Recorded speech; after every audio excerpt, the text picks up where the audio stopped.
JRBT বেকার যুবক যুবতীদের প্রশ্নের ভয়ে অফিস কক্ষের সামনের গেটে তালা লাগিয়ে রাখা হয়, রইল একটি রিপোর্ট। দীর্ঘদিন যাবৎ জেআরবিটির বেকার যুবক যুবতীরা ফলাফল না পেয়ে মানসিকভাবে বিপর্যস্ত। তাই আবারও বাধ্য হয়ে বুধবার জেআরবিটি অফিসে আসেন কবে নাগাদ তাদের ফলাফল দেওয়া হবে সে সংক্রান্ত বিষয় জানতে। পাশাপাশি রাজ্যের মুখ্যমন্ত্রী ডাক্তার মানিক সাহার নিকট প্রার্থনা করেন জেআরবিটির বেকার যুবক যুবতীরা যাতে তাদের ফলাফল অতি শীঘ্রই ঘোষণা করে সরকার। জেআরবিটির এক পরীক্ষার্থী জানান ইতিমধ্যে 3 বছর পার হয়ে গেছে, কিন্তু গ্রুপ সির মেরিট লিস্ট এবং গ্রুপ ডির ইন্টারভিউ নেওয়া হচ্ছে না। তাই যুবক যুবতীরা মুখ্যমন্ত্রীর কাছে আবেদন করেন অতি সত্বর গ্রুপ সির মেরিট লিস্ট এবং গ্রুপ ডির ইন্টারভিউ প্রসেস শুরু করার জন্য। তিনি বলেন, বৃহস্পতিবার থেকে উপনির্বাচনের মডেল কোড অফ কন্ডাক্ট চালু হয়ে যাচ্ছে, তাহলে আবার 1 মাস পিছিয়ে যেতে পারে। তাই আর দেরি না করে এর আগেই যেন পরীক্ষার ফলাফল ঘোষণা করা হয়। অলমোস্ট 3 বছর পার হয়ে যাচ্ছে যে group C merit list publish হচ্ছে না, গ্রুপ ডি ইন্টারভিউ স্টার্ট হচ্ছে না।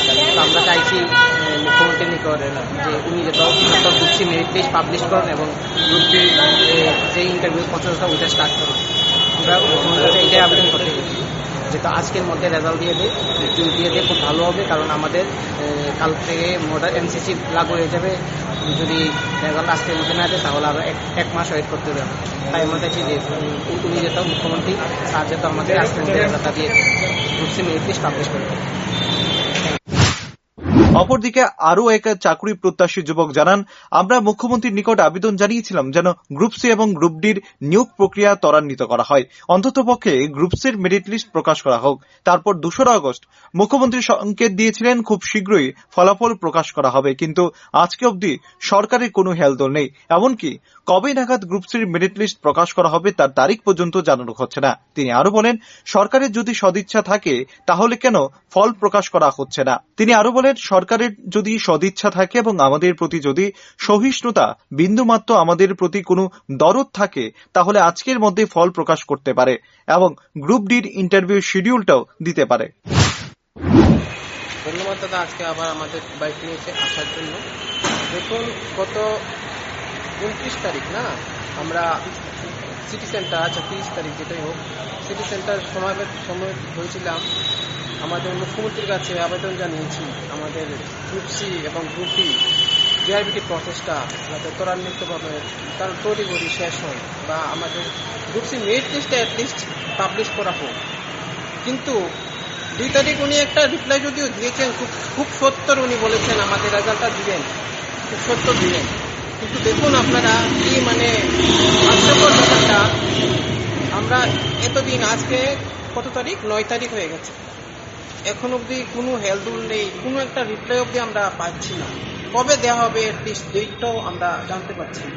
এর মধ্যে আবার ইলেকশন ডিক্লেয়ার করে দিয়েছি, এমজিসি লাগিয়ে দেবে, মডেল কোড অফ কন্ডাক্ট লেগে যাবে 10 তারিখ থেকে।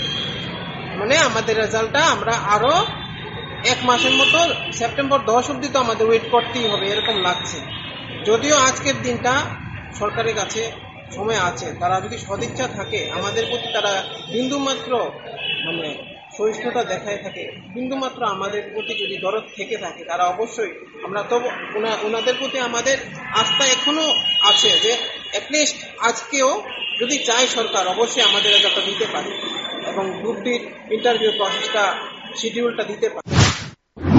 গত বিধানসভা নির্বাচনের পূর্বে জেআরবিটির পরীক্ষার মাধ্যমে গ্রুপ ডি গ্রুপ সি প্রায় 5,000-এর উপর পদের জন্য প্রথম বিজেপি জোট সরকার প্রস্তুতি নিয়েছিল। সেই সময় হাজার হাজার যুবক যুবতী এই চাকুরির সুযোগ নিতে বরিয়া হয়েছিল, কিন্তু 3 বছর পেরিয়ে গেল, বর্তমান বিজেপি সরকার এই বিষয়ে কোনো শব্দ করছে না। এমনই অভিমত বিভিন্ন মহলের। অনেকে প্রশ্ন তুলছেন, তাহলে কেন ভোটের আগে বেকার যুবক যুবতীদের ঘাটের কড়ি খরচ করে এরকম পরীক্ষা নেওয়া হয়েছিল। চাকরি প্রত্যাশী সহ সকলেই চাইছেন বর্তমান সরকার জেআরবিটির প্রশ্নে যেন ইতিবাচক ভূমিকা গ্রহণ করে। এদিন জেআরবিটির যুবক যুবতীদের কর্মসূচিকে ঘিরে ব্যাপক সংখ্যায় আধা সামরিক বাহিনী মোতায়েন করা হয়। Bureau report, rising Tripura.